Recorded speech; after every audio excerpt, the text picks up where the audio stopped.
आज जरूर मोदी और योगी के बीच 36 का आंकड़ा हो गया हो, लेकिन ये बात सच है कि एक वक्त में यही देश की गोदी मीडिया बताती थी कि मोदी और योगी एक अच्छे दोस्त हैं, यानी गुरु चेले के तौर पर उन्हें सबके सामने रखा जाता था। अब देखिए, एक ही झटके में एक ही दिन के अंदर अखिलेश यादव ने सिर्फ 2 दाव चले और 2 दावों में ऐसा हुआ कि गुरु भी चित और चेला भी चित। हालत यह है कि मोदी साहब को अपनी डिनर पार्टी कैंसिल करनी पड़ी और ये साबित करना पड़ा, संकेत देना पड़ा कि हाँ, अखिलेश यादव ने जो दाव चला था उसकी वजह से उपराष्ट्रपति का चुनाव उनके हाथ से सरक गया है। तो वहीं दूसरी तरफ हमारे योगी आदित्यनाथ जी वो भी एक कार्यक्रम में शिरकत करने जा रहे थे। अपने ही लोगों की आवाज दबाने के बाद उन्हीं के सामने शामिल होकर कार्यक्रम में अपनी वाहवाही लूटने जा रहे थे, लेकिन अखिलेश यादव की वजह से योगी आदित्यनाथ को अपना एक कार्यक्रम रद्द करना पड़ा। ये कार्यक्रम इसलिए रद्द करना पड़ा क्योंकि योगी आदित्यनाथ समझ गए थे कि अगर उस कार्यक्रम के अंदर गए तो यकीन मानिए बहुत भयंकर विरोध का सामना करना पड़ेगा। और खास बात यह है कि समाजवादी पार्टी का उससे दूर दूर तक लेना देना नहीं होगा, बल्कि उनके अपने ही लोग उनके खिलाफ खड़े होकर नारेबाजी करेंगे। नमस्कार, मैं हूं प्रज्वल गौतम और आप देख रहे हैं खबर चौक। इससे पहले अगर आप लगातार मेरी वीडियो देखते हैं तो मैं हमेशा कहता हूं कि इस समाजवादी पार्टी को और अखिलेश यादव को ज्यादा मेहनत करने की जरूरत नहीं है उत्तर प्रदेश के अंदर इस बात को लेकर कि कैसे भारतीय जनता पार्टी की कमियां ढूंढी जाए। सिर्फ उनको पीडीए पर, सपा पर, अपनी पार्टी पर ध्यान दीजिए या फिर अपने पुराना फॉर्मूला जो 12 से 17 में उन्होंने काम किया उस पर बात कीजिए कि भारतीय जनता पार्टी के अंदर इस तरह के हालात है कि सिर्फ फुटबॉल की हालात है। हर एक नेता दूसरे की नेता की कुर्सी पर नजर गड़ा कर बैठा है और जो 2 बड़े वाले हैं दोनों के दोनों एक दूसरे की कुर्सी खींचने या खींचने का इंतजार कर रहे हैं। नरेंद्र मोदी साहब 17 सितंबर को 75 बरस के होंगे, इसका इंतजार योगी आदित्यनाथ को है क्योंकि उसके बाद नंबर उनका प्रधानमंत्री के लिए लग सकता है, क्योंकि आरएसएस ने पहले ही कह दिया है योगी का नाम नहीं कि शाह नहीं बनेंगे, प्रधानमंत्री शाह तो कतई नहीं बनेंगे। तो वहीं कहीं शाह के रोड़े राह में रोड़ा बन ना जाए योगी आदित्यनाथ, इसलिए कुर्सी खींचने की कोशिश किसकी की जा रही है? योगी आदित्यनाथ की। योगी आदित्यनाथ उत्तर प्रदेश के मुख्यमंत्री ना रहे। अब हुआ यह कि अचानक से एक बवाल खड़ा होता है, एक मांग की जाती है, जैसी मांग लगातार वो छात्र संगठन करता रहा। मैं एबीवीपी का जिक्र कर रहा हूं, लेकिन पुलिस ने लाठियां बरसा दी। यह मामला और आसानी से समझाया जा सकता था, समझाइश होती है, अपनों को समझाना बहुत आसान है, लेकिन यह हुआ नहीं। विधानसभा के आम सामने भी कुछ ऐसी ही हरकतें की गई। एबीवीपी चूंकि एक छात्र संगठन है तो कई और छात्र इनके साथ आए, जिसमें समाजवादी पार्टी और एनएसयूआई ने भी खुलकर समर्थन किया एबीवीपी का कि जो मांग थी वो जायज थी और उस जायज मांग को जायज तरीके से उठाया जा रहा था, लेकिन पुलिस ने मारा पीटा। अब उसके बाद आप हालत देखिए क्या हो गई है। पहले देखिए कैसे योगी आदित्यनाथ का बीच सड़क पर एबीवीपी कार्यकर्ता सम्मान कर रहे, सुन लीजिए।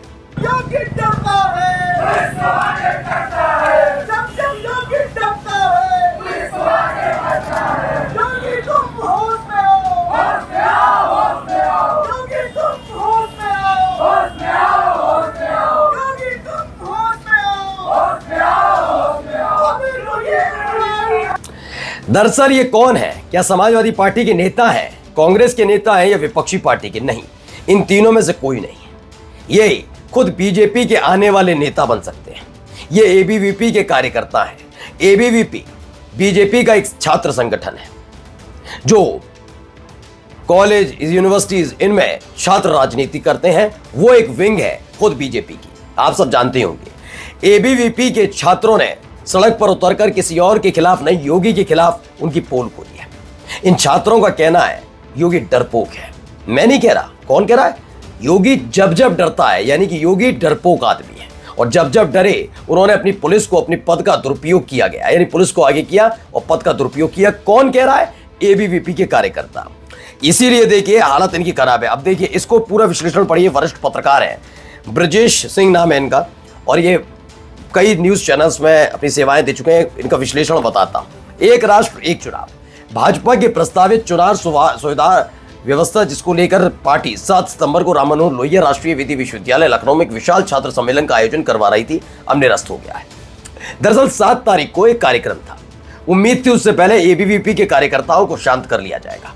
उम्मीद ये थी कि इन कार्यकर्ताओं को, छात्रों को समझा लिया जाएगा, क्योंकि बीजेपी की सबसे बड़ी दिक्कत यह है कि वो अपने कार्यकर्ताओं पर कोई बड़े वाले नेता काम करना चाहते नहीं है और या फिर इन छात्रों पर निर्भर है जो बैनर पोस्टर लगा सके, जिंदाबाद के नारे लगा सके, इन्हीं पर पूरी तरह से निर्भर है।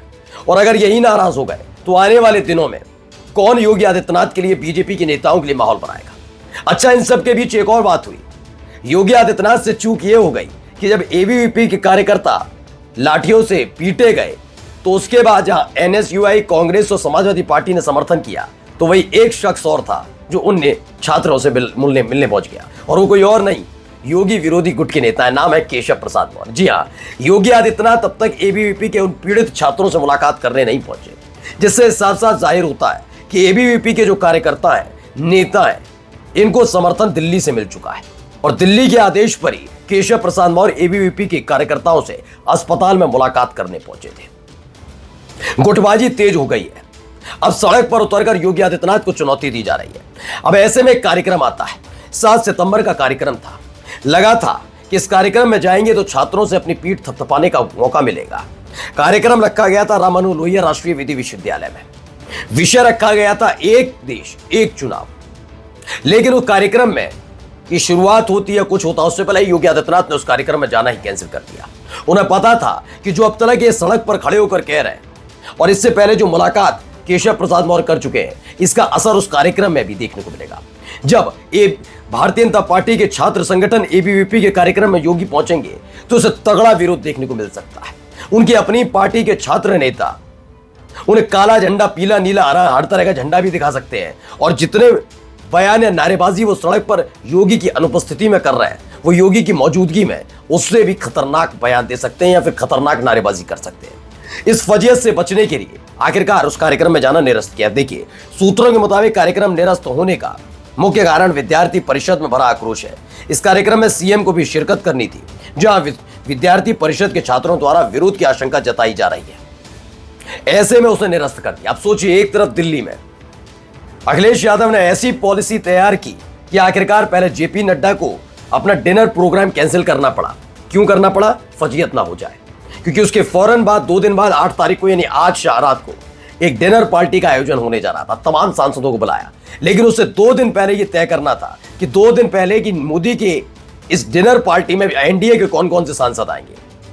6 तारीख को जो जेपी नड्डा के यहाँ डिनर बुलाकर यह चेक करना था, उसी कार्यक्रम में आने से, उसी डिनर प्रोग्राम में आने से कई सांसदों ने इनकार कर दिया और उसके फौरन बाद ही उसे रद्द किया। फिर 8 तारीख को इस वाले को भी रद्द कर दिया कि जब जो पायलट प्रोजेक्ट है वही निरस्त हो गया, वही फ्लॉप हो गया, तो फाइनल प्रोग्राम क्यों दिखाना।